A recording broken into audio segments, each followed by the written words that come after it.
Bonjour et bienvenue sur une nouvelle vidéo sur Lina School. Aujourd'hui, nous allons lire un texte, un récit écrit par Voltaire, La lettre d'affaires. Donc, comme la vidéo précédente, on va juste lire. Donc, l'écrivain de ce récit, c'est Voltaire qui est né en 1694 et mort en 1778. Donc, ce que je vais lire est sur le livre Rive bleue, 4e français, adapté au programme marocain, la page 156. La lettre d'affaires. Le 13 octobre 1761, Marc-Antoine Calas est retrouvé pendu dans la boutique de son père, Jean, commerçant protestant de Toulouse. Ce dernier est accusé d'avoir assassiné son fils. Le mobile, Marc-Antoine aurait voulu se convertir au catholicisme.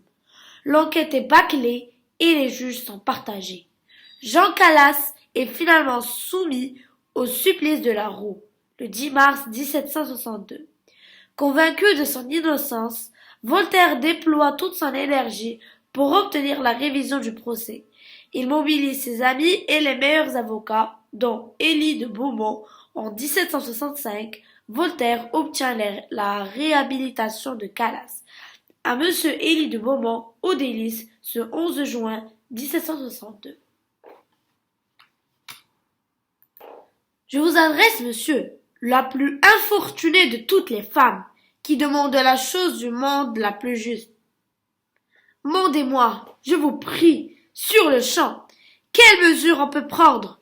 Je me chargerai de la reconnaissance. Je suis trop heureuse de l'exercer envers un talent aussi beau qu'est le vôtre. Ce procès d'ailleurs si étrange et si capital peut vous faire un honneur infini. Et l'honneur dans votre noble profession amène tôt ou tard la fortune. Cette affaire à laquelle je prends le plus vif intérêt est si extraordinaire qu'il faudra aussi des moyens extraordinaires. Soyez sûr que le Parlement de Toulouse ne point des armes contre lui.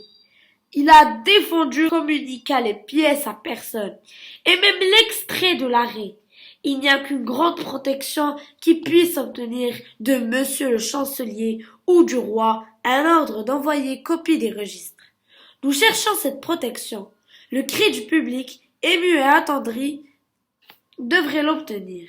Il est de l'intérêt de l'État qu'on découvre de quel côté est le plus horrible fanatisme. Je ne doute pas que cette entreprise ne vous paraisse très importante. Je vous supplie d'en parler aux magistrats et aux jurisconsultes de votre connaissance, et de faire en sorte qu'en parle à monsieur le chancelier, tâchant d'exciter sa compassion et sa justice. Après quoi vous aurez la gloire d'avoir été le vengeur de l'innocence et d'avoir appris aux juges à ne se pas jouer impunément du sang des hommes. Les cruels, ils ont oublié qu'ils étaient hommes. Ah, les barbares! Monsieur, j'ai l'honneur d'être, avec tous les sentiments que je vous dois, etc. Voltaire, correspondance. Merci de votre attention les amis. N'oubliez pas de liker, de partager, de vous abonner et d'activer la petite cloche de notification pour recevoir toutes les vidéos et partager. Au revoir, à bientôt.